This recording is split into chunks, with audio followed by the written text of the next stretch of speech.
A dança com a sombra. O despertar de Gabriela e a realidade brasileira. Amigos e amigas, em nossa jornada pela autodescoberta, muitas vezes nos deparamos com paisagens internas desconhecidas. Eu, assim como vocês, já trilhei caminhos tortuosos, repletos de sucessos reluzentes e fracassos avassaladores. A vida me ensinou que a verdadeira transformação não reside apenas na busca pela luz, mas na coragem de encarar as partes de nós que preferimos esconder. Hoje, quero mergulhar em um conceito profundo e libertador, essencial para quem busca uma vida plena e autêntica: a sombra. Conforme elaborada pelo genial psicanalista suíço Carl Gustav Jung. A sombra, em termos junguianos, é o nosso outro lado, a parte da personalidade que rejeitamos e reprimimos, jogando-a para o inconsciente.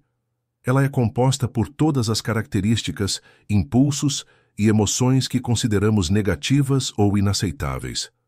Pode ser a raiva reprimida, a inveja não admitida, o egoísmo disfarçado, a insegurança oculta, o medo paralisante, ou até mesmo talentos e potenciais que, por algum motivo, não nos permitimos desenvolver. É tudo aquilo que não queremos ser ou não queremos admitir que somos. Imagine a sombra como uma sacola invisível que carregamos nas costas desde a infância. Cada vez que nos dizem, não seja bobo, não chore, não seja egoísta, você não é capaz. Ou quando observamos que certas atitudes não são bem vistas pela sociedade, pegamos aquela característica e a jogamos para dentro dessa sacola. Com o tempo, essa sacola fica pesada, cheia de conteúdos não processados, e influencia nossa vida de maneiras que nem percebemos. Ela atua nos bastidores do nosso inconsciente, projetando-se no mundo exterior e nos outros.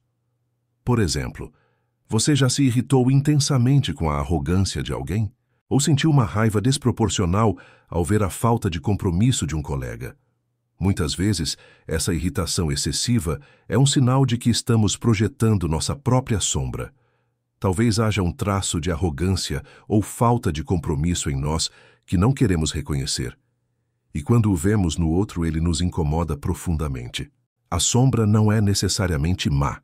Ela simplesmente contém aspectos não integrados da nossa personalidade. Jung dizia: ninguém se ilumina imaginando figuras de luz, mas tornando consciente a escuridão. Para ilustrar essa jornada de reconhecimento e integração da sombra, quero lhes apresentar a história de Pu Gabriela, uma brasileira como tantas que conhecemos, que vivia os desafios e a beleza do nosso cotidiano. A lascimunarsus Gabriela e os ecos da sombra no cotidiano. Gabriela cresceu em um bairro movimentado de São Paulo, no seio de uma família amorosa, mas onde as aparências eram tudo. Desde cedo, aprendeu que mulher que se preza é forte, não reclama e dá conta de tudo. Essa frase, repetida pela avó e pela mãe, ecoava em sua mente. Ela internalizou a ideia de que chorar era fraqueza, pedir ajuda era vergonha, e mostrar qualquer sinal de vulnerabilidade era um atestado de fracasso. Ela, por exemplo, sentia uma raiva silenciosa, quando era ignorada ou subestimada, mas a reprimia instantaneamente, sorrindo e agindo como se estivesse tudo bem. Essa raiva era um pedaço de sua sombra. A vida de Gabriela era uma montanha-russa típica do brasileiro médio. Acordava antes do sol para enfrentar o transporte público lotado, um verdadeiro teste de paciência e resiliência. No trabalho, em uma agência de publicidade, sentia-se constantemente pressionada.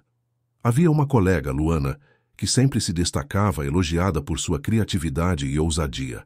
Gabriela sentia uma pontada de inveja quando Luana recebia os créditos por ideias brilhantes, mas rapidamente transformava esse sentimento em admiração forçada, dizendo a si mesma: que bom que ela é talentosa. Essa inveja reprimida era outro fragmento de sua sombra. Um talento para a criatividade que ela mesma não se permitia explorar plenamente por medo do fracasso. Em casa, o desafio era conciliar a carreira com as demandas da família. As contas apertavam, e a responsabilidade de ajudar os pais, que já não tinham a mesma renda, pesava sobre seus ombros. Ela sentia um medo constante de não ser suficiente, de falhar em suas obrigações. Esse medo a fazia trabalhar incessantemente, aceitando mais tarefas do que podia, nunca recusando um pedido, mesmo quando exausta. Ela estava tão acostumada a dar conta de tudo que a ideia de dizer não era assustadora, revelando uma dificuldade em estabelecer limites. Outra face de sua sombra.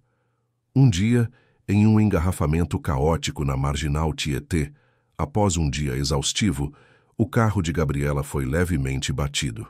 O motorista do outro carro, visivelmente estressado, começou a gritar. Em vez de reagir com a raiva que sentia fervilhando em seu peito, Gabriela se encolheu, pediu desculpas, mesmo estando certa, e só conseguiu chorar quando chegou em casa, no chuveiro.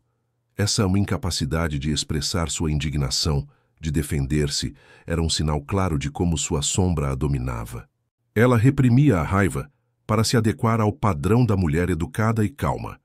Mas essa raiva não desaparecia. Ela se acumulava.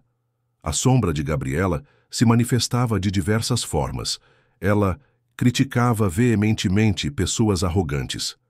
Mas inconscientemente, em discussões com o namorado, mostrava-se irredutível e com a razão a todo custo. Ela se julgava uma pessoa generosa, mas sentia um desconforto sutil quando alguém pedia um favor que exigia seu tempo. Ela via a irresponsabilidade alheia como algo terrível, mas constantemente adiava tarefas importantes, vivendo sob pressão autoimposta. Essas projeções, essa irritação com o defeito no outro, eram os ecos de sua própria sombra, clamando por reconhecimento. Era Mikito, o despertar, encarando a sombra sem medo. O ponto de virada de Gabriela veio durante uma palestra sobre autoconhecimento promovida em sua empresa. A palestrante, uma psicóloga, falava sobre a importância de abraçar as nossas imperfeições, de olhar para o que nos incomoda nos outros como um convite ao autoexame. Foi ali que o conceito de sombra de Jung, antes abstrato, fez um clique na mente de Gabriela. Ela começou a refletir sobre os episódios de irritação, as invejas secretas, os medos paralisantes. Percebeu que a raiva que sentia no trânsito, a inveja de Luana, o medo de falhar, a dificuldade em dizer não, tudo isso eram partes dela que ela havia escondido, jogado para o porão do seu ser. Naquele dia, Gabriela decidiu que era hora de abrir a sacola. O processo não foi fácil. Começou com um diário de autoobservação. Todas as vezes que sentia uma emoção negativa ou se irritava com algo em outra pessoa, ela anotava. Senti inveja da promoção do colega. Por quê? Sinto que não sou boa o suficiente? Me irritei com a demora do atendente. Tenho dificuldade em ser paciente? Ao fazer isso, ela começou a mapear os contornos de sua sombra. Gabriela descobriu que sua inveja por Luana não era inveja destrutiva, mas um desejo reprimido de expressar sua própria criatividade. Ela se matriculou em um curso de escrita criativa, algo que sempre quis fazer, mas se proibia por medo de não ser boa o suficiente. Ao se permitir explorar esse talento, a inveja de Luana diminuiu, transformando-se em genuína admiração.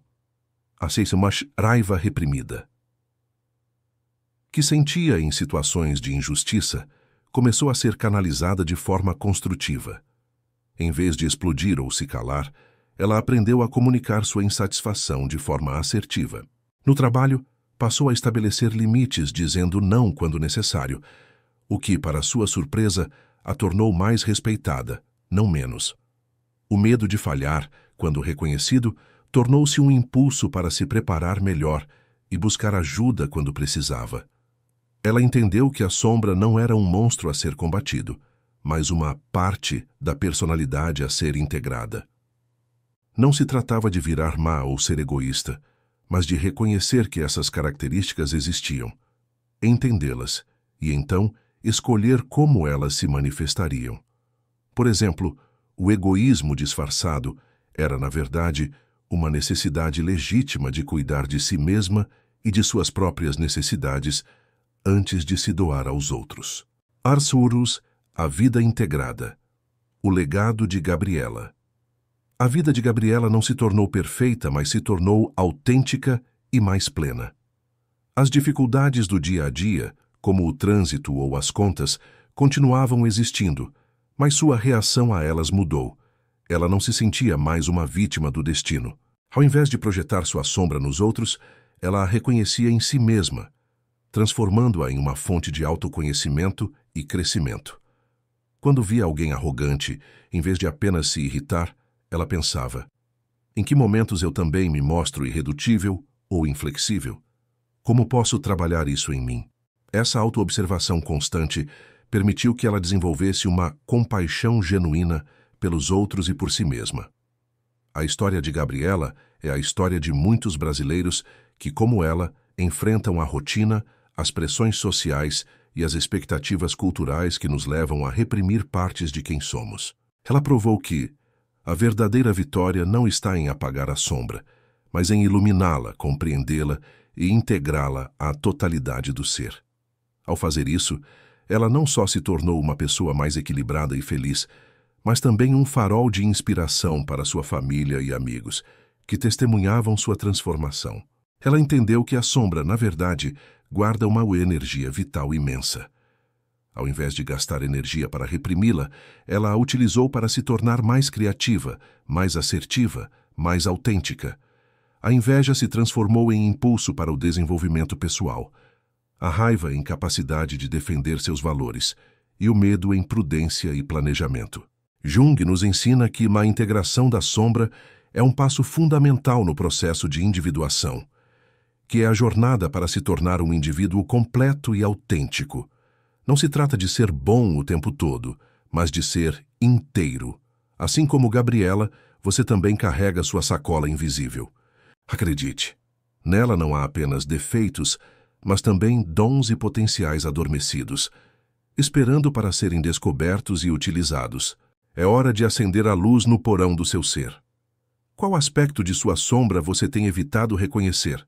Como essa parte de você se manifesta em suas reações ao mundo e às outras pessoas? O convite é para uma jornada de coragem, de autoaceitação e de profunda transformação. O que você está esperando para começar a sua?